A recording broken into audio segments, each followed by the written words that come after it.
There used to be tiny empty spaces in your day, waiting for the elevator, standing in a queue, sitting in a cab, eating lunch alone, lying in bed before sleep. Nothing was happening, and that was the point. Your mind wandered. You noticed things. You remembered things. Sometimes you even met yourself. But today, the elevator arrives in 40 seconds, and somehow, 40 seconds feels too long. So your hand reaches for your phone, not because someone called, not because something important happened, just because nothing happened. And if that sounds trivial, consider this. In one psychology experiment, some people preferred giving themselves an unpleasant electric shock to simply sitting alone with their thoughts. One man did it 190 times, and this was 2014, before TikTok, before Reels, before Shorts. So what happens in a world where we almost never have to do nothing anymore? We've filled nearly every empty corner of life with something to watch, hear, scroll, check, or consume. And we may be eliminating something the mind needs: solitude, not loneliness, solitude. And before we're done, I'll show you 5 small ways to start reclaiming it without deleting your apps or abandoning technology. But first, what were those empty moments actually doing for us? Psychologist Timothy Wilson and his colleagues asked people to spend several minutes alone with their thoughts. In one experiment, among a specific group who had previously said they would pay to avoid another electric shock, 67% of the men and 25% of the women shocked themselves at least once. Not everyone did, but some chose unpleasant stimulation when doing nothing was also an option. Now look at an ordinary day. Wake up, phone, commute, podcast, lunch, YouTube, waiting, scrolling, bed, one final check. We've made almost every moment of solitude interruptible, and increasingly, we interrupted ourselves. But here's the deeper question. What may never happen because we no longer stay bored long enough? Psychologists Toivi Nguyen, Richard Ryan, and Edward Deci found that solitude can reduce high arousal emotional states. When stimulation falls away, something inside us can begin to settle. Imagine waiting 5 minutes for a friend. Boredom appears. Your hand reaches, phone, scroll, novelty, relief. Your brain learns, emptiness appears. Stimulation removes it. Repeat that often enough, and the reach becomes automatic. Research by Adrian Ward and his colleagues found that people perform worse on measures of available cognitive capacity when their own smartphones were nearby, even when they weren't using them.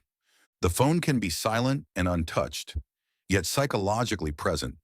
Meanwhile, research on the brain's default mode network connects internally directed thought with processes involving memory, imagining the future, and thinking about ourselves.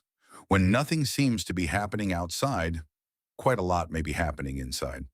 Psychologist Jonathan Schooler and his colleagues have explored mind wandering and creative incubation.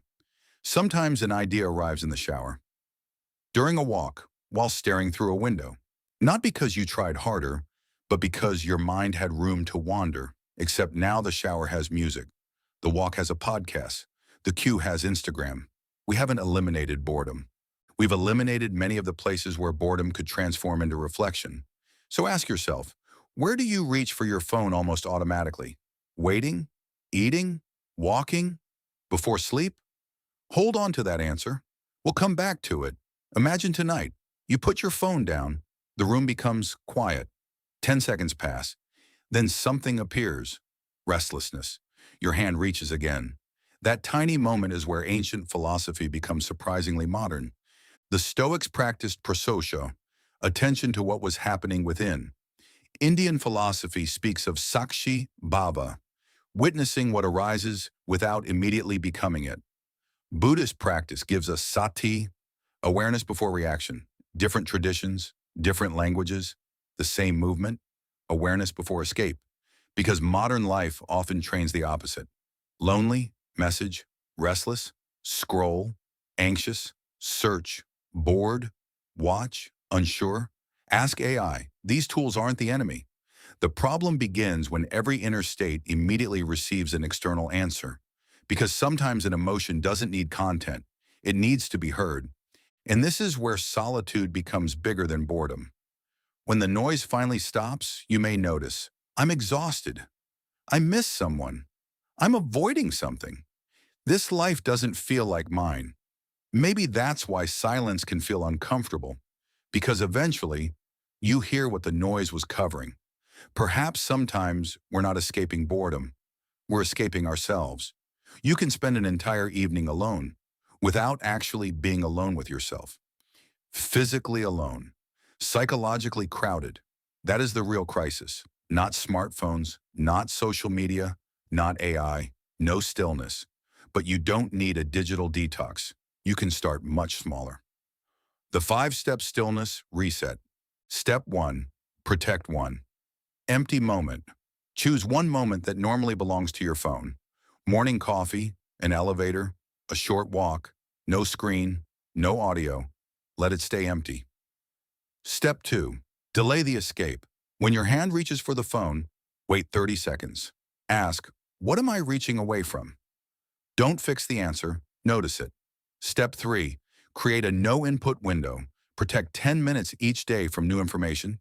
No news, no videos, no messages, no AI. Your mind doesn't always need more input. Sometimes it needs time to process what's already there.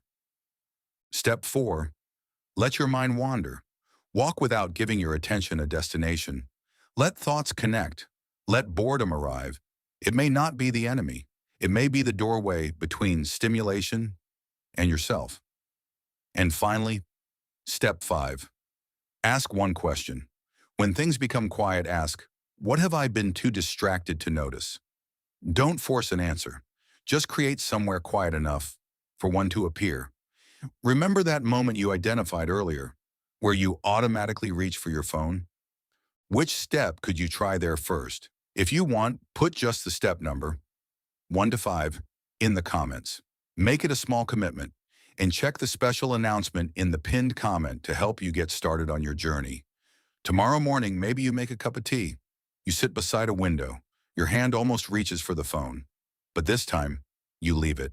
For 10 minutes, nobody tells you what to fear, buy, desire, become, or think.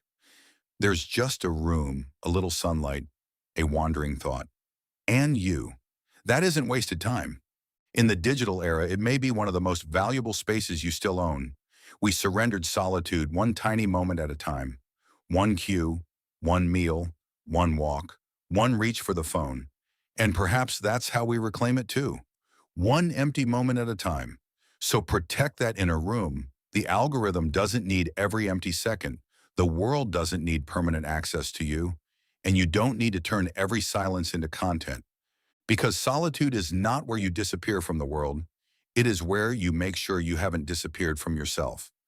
If you want to understand what the digital world is doing to your mind without rejecting technology or losing yourself inside it, subscribe to Digital Mind Mentor. The digital world will keep getting louder, but your inner world doesn't have to.